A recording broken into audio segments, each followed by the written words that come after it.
Meanwhile, on the broader diplomatic front, raging wars, including that in Ukraine amid Russian invasion, look to top the list of foreign policy initiatives for the incoming Trump administration. Our Choi Min-jung has more. The incoming U.S. President Donald Trump was once confident that he could end the 3-year-long war between Ukraine and Russia in just 24 hours. This ambitious claim raised concerns that he might pressure Ukraine to concede territory to achieve a swift resolution.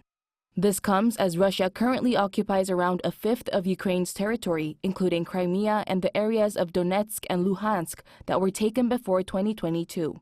However, a subtle shift in Trump's stance has been observed since his election victory. Earlier this month, he adjusted his timeline, saying he hopes to achieve peace within 6 months. While he still emphasizes the need to end the war in Ukraine quickly, he also appears to be taking a cautious approach, stressing the importance of Ukraine's territorial integrity. However, an expert says negotiations will be difficult under Trump unless Ukraine gives up territory. In my view, that's how it will ultimately turn out. Ukraine will have to make many concessions, not just territorial ones. It will likely have to give up territory, agree to neutrality, and abandon its NATO ambitions. Another war Trump pledged to end is the war in Gaza.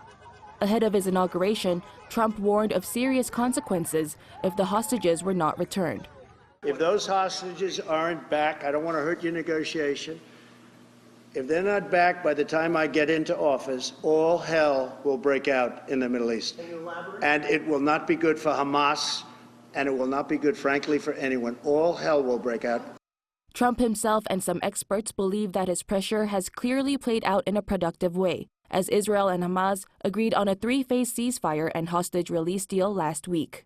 He told NBC News at the weekend that the deal better hold. What experts are more worried about is the long-term sustainability of the deal. It's a 3-phased agreement that from 16 days into the first phase, which is going to last for 6 weeks, is going to already require negotiations to get to the second phase. A lot of the details of the second phase and the release of further hostages and Palestinian prisoners have not been agreed upon.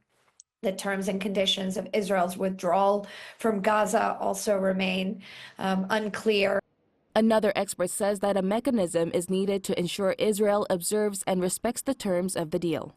These could include independent monitoring system, clearly defined consequences for violations, and sustained diplomatic engagement to address lingering issues such as settlement expansion or territorial disputes that could reignite the tension. With bold promises and high stakes, 2025 will be the ultimate test of whether Trump can turn his words into lasting peace in Ukraine and Gaza. Choi Min-jung, Arirang News.